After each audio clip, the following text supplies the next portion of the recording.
तुमच्या वॉलेटमध्ये जर 2 रुपये असते, 1 रुपयाची तुम्ही भाकर घ्या, 1 रुपयाचं पुस्तक घ्या.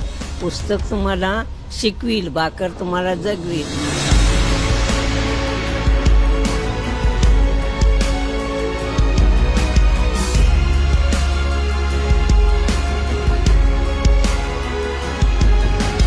मी आज 14 वर्ष झाली पुस्तकं सांभाळायचे. तुम्हाला सांगते, सगळ्या कानाकोपऱ्याला मी पुस्तक ठेवलं.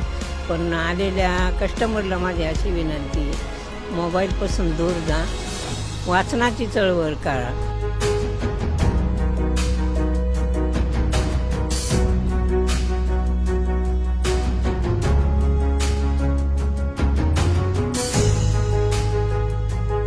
एका कुटुंबातले जर 4 मेंबर आले, कोणी कोणाशी संवाद साधित नव्हतं. त्याच्यामुळं मग मेनू कार्ड बाजूला केले आणि पुस्तकं टेबलावर आणले. आलेले कस्टमर आता जेवता जेवता पुस्तकं वाचिते. त्याच्यात खूप आनंद वाटतो मला.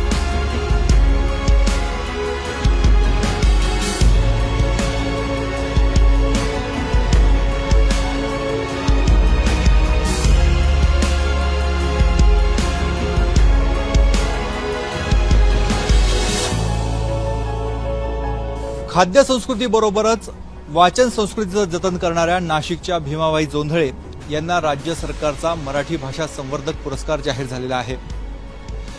ह्या आजी, त्यांचं एक हॉटेल आहे आणि हॉटेलमध्ये येणाऱ्या प्रत्येक खवय्याचं ते पोट भरून त्याला जेवायला तर देतातच, मात्र त्याची त्याचबरोबर ज्ञानाची भूक देखील भागवतात.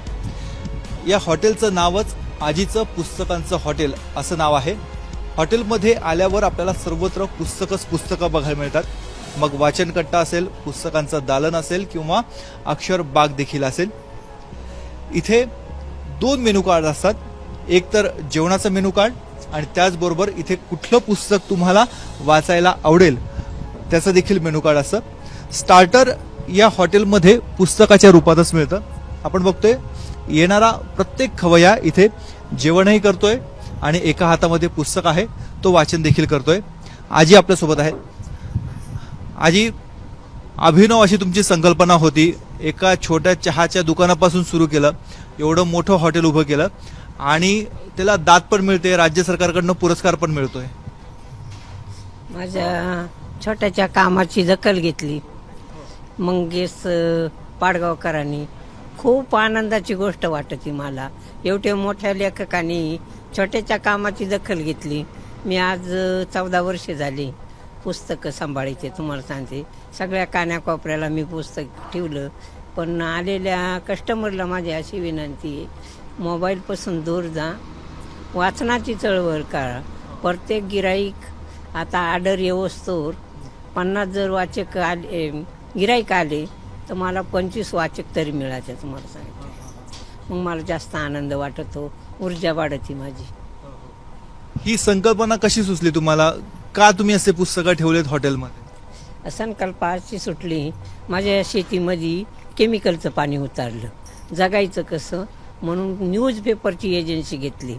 माझा मुलगा 10वीला असताना पेपर वाचून मला पण ऊर्जा मिळाली आणि आज 28 वर्ष झाली मी पेपरची एजन्सी लावून धरली. त्याच्यामुळं वाचनाची आवड मला जास्तच निर्माण झाली. मग तरुण कट्टा, कवी कट्टा माझा मुलगा लिहायला लागला. मग 90 पुस्तकं छापून झाली होती. कपाटं फक्त इड हॉटेलमध्येच भरेल होते. साहित्यिक, शिक्षक आणि कवी सोडून कपाटाजवळ कोणी जात नव्हतं.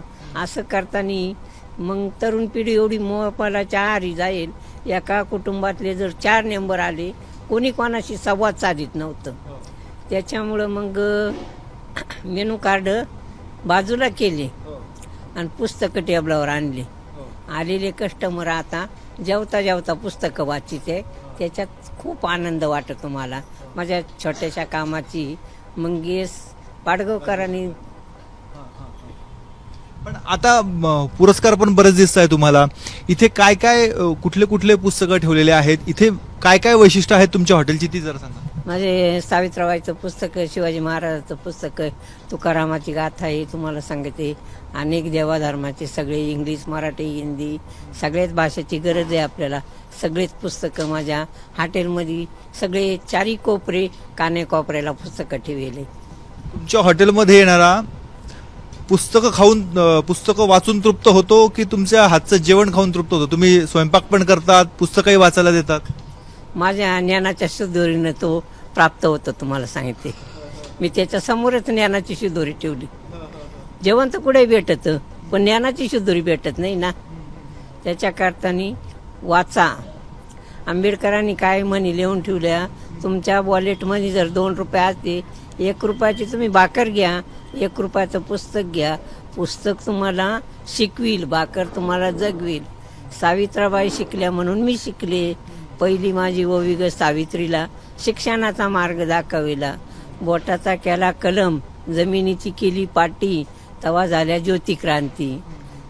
असं सावित्राबाईनं दगड चिखल सगळं, आणि जिजाबाईनं जसे शिवाजी महाराज घडवले तसे प्रत्येक आलेल्या गिरायकाला महिलाला सांगते, आपण आपल्या मुलाला काय करायचं, जवळ बसवायचं, पुस्तक वाचायला शिकवायचं. आपल्या हातात पुस्तक घ्यायचं म्हणजे मुलगा सुद्धा वाचेल. मोबाईलचं व्यसन हे दूर करा. 75 वयामध्ये मला अजून चष्मा नाहीये. इतर हॉटेल्समध्ये आपण जेव्हा जेवायला जातो तेव्हा इतर स्वयंपाक वगैरे त्यांचं जेवण तयार होईपर्यंत आपल्याला एकतर फोन बघायचा किंवा आजूबाजूला कोण लोक बसली आहेत त्यांचं निरीक्षण चालू असतं, किंवा हॉटेल कसं आहे त्याच्याबद्दल काय ॲम्युनिटीज आहेत सगळं बघितलं जातं. पण या हॉटेलचं एक वैशिष्ट्य असं की इथं आल्यानंतर फोन बाजूला ठेवायचा आणि समोर ठेवलेली पुस्तकं आहेत, ही पुस्तकं वाचण्यात जो मेन कोर्स येतोय तो येईपर्यंत आपण पुस्तक वाचण्यात वेळ घालवायचा. म्हणजे इतर हॉटेल्समध्ये मेन कोर्स येईपर्यंत जे स्टार्टर दिलं जातं, इथे ते स्टार्टर म्हणजे पुस्तक आहेत. त्यांचं स्टार्टर म्हणजे ही पुस्तक आहे, ती वाचून जेवण येईपर्यंत त्यामध्ये वेळ घालवायचा. आणि जाताना आपण आपल्या मनासारखं जेवण तर करून जातोच, पण त्यासोबतच एक पुस्तक वाचून आपल्याला आपल्या ज्ञानात एक भर पडली जाते आणि समृद्ध होऊन जातो. थोर महापुरुषांची, थोर साहित्यिकांची परंपरा आहे. मराठी भाषेला अभिजात भाषेचा दर्जा मिळालेला आहे. शासन प्रशासन आपल्या स्तरावर प्रयत्न तर करतच आहे, मात्र ह्या आजीबाईंसारखे असंख्य असे लोक आहेत जे आपापल्या परीने छोटे छोटे का होईना परंतु मराठी भाषेच्या संवर्धनासाठी कार्य करत असतात. म्हणूनच मराठी भाषा ही दिवसेंदिवस अधिकाधिक समृद्ध होत आहे. कॅमेरामॅन किरण कटारेसह मुकुल कुलकर्णी, एबीपी माझा, नाशिक. एबीपी माझा, उघडा डोळे बघा नीट.